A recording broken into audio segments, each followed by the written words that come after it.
It was very big, big pane glass windows, huge. And I remember the entrance because it was a corner. And inside there were tables and chairs, like the old-fashioned round tables with the, the restaurant chairs, like from the 20s, I suppose. And I remember it had a counter with all the foods in it, very similar now, and then I guess an L-shaped. And then there was a back, and I know there was a billiard room, I wasn't allowed in it, and a basement, where they kept all the foods, and a huge kitchen. I have a good image, I remember that, and she used to be, the image I have of her whipping whipped cream with a great big thing on her hand and a whip, and I used to sit and wait for someone to drop my whip.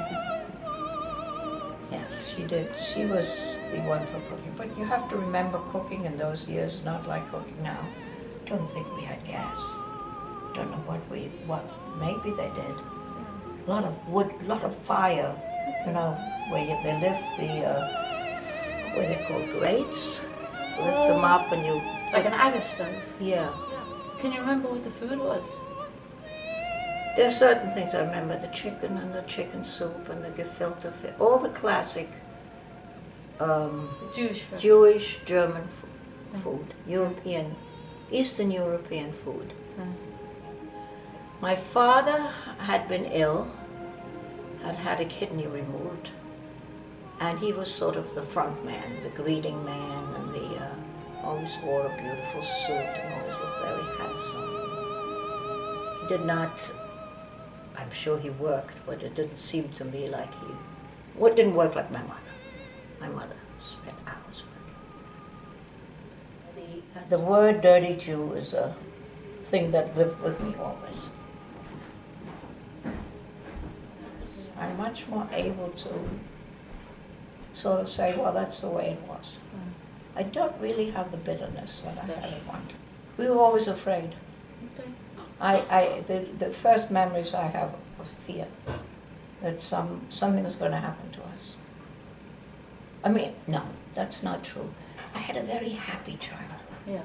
The kitchen in my home was happy. I remember my mother used to make what they used to call, what did they call them, Sam? Teutebankers. What? Cupping. Cupping. Oh, cupping, yeah. My mother used to cup my uncle. Now, your restaurant was smashed in Kristallnacht. Yes. Do you remember The that? windows, yes. So And again, I've told you, I think, that there are different impressions that we each have, I think. The older you were, I guess your impressions were much more different. I remember it as a child. Yeah, of course. And you'd have a lot more emotion around your memory. that's right. Mm-hmm. Yes. I remember my father was arrested. I remember my sister got him out. I think he was in Dachau. How she got him out, I don't know, but she did. Mm-hmm. And then they went away.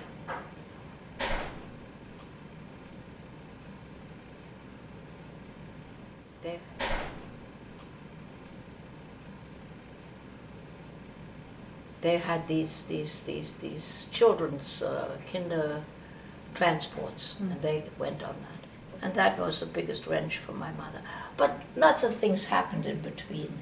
There was the time when they made you move out of we had a very nice apartment, and they made you move into one room, and you had to take other families in. So you did that? We had to, of course. We all slept in one bed. Was it in Berlin as well? Yes, the same place, same address, same everything. Oh, yes. So it was your apartment, but you just retreated into one room? Yes, right. And other families moved in? Yeah, I remember one family very well. And had you known these families before? Were they other Jewish families? No, they're just people, I guess, that they took homes away for and had no homes. And they just came in. And you still went to school? Yes, for a while. And how old were you then? About 11, 12, I guess? Yeah. Yeah, young child. Yeah. And what about all your belongings? Were they still with you? All the things we had were still were. I know they ransacked and took everything after, but I don't know how that happened. You know, we had a big dining room with rugs, and I remember a big candelabra that we lit Friday night candles, and for Hanukkah we had this big menorah. We had nice things, which I tell you. My father used to travel a lot and bring home dolls from Paris for me. And my mother had, well, you saw her, she was dressed, beautiful bags and hats and stuff. She never cared much for that. She was very happy working. But Whatever he used happened to the goods, they took everything. And I remember the people being rounded up. I remember one scene when men were in the street, Kate, scrubbing the sidewalk with toothbrushes on their hands and knees, and being kicked while they were doing it. All those things that happened. I remember there were times when I hid.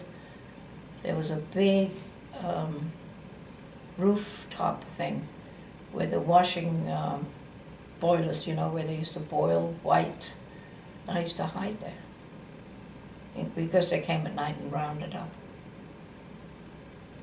And I remember vividly the man next door to us, I presume it was next door, yeah, I think he was next door, jumping out of the window as somebody knocked on his door.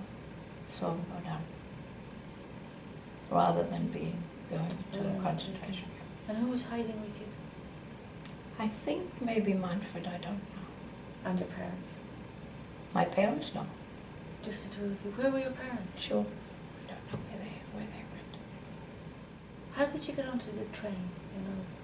I remember going with my father to try and get me papers. I didn't have papers. And they took his papers away. And I never saw him after that. And there were people, days, how long? Was it a month later? Was it 2 months later? I don't know. Who picked up children like myself in the streets. I missed one of the kinder transports that went to London or to Holland. And there was an organization called the Hias. And they picked me up, me and loads of kids. And we went to London. We did not go, I was not on the transport that went through Norway, you know, that famous. Yeah. I was not on that. Mine was later. It was already wartime. One of the vivid scenes I remember, okay, more than one. One of them was that my father used to have a phonograph, and I used to wind up the thing for him. I used to listen to opera. That was his favorite thing. I know all the operas from that.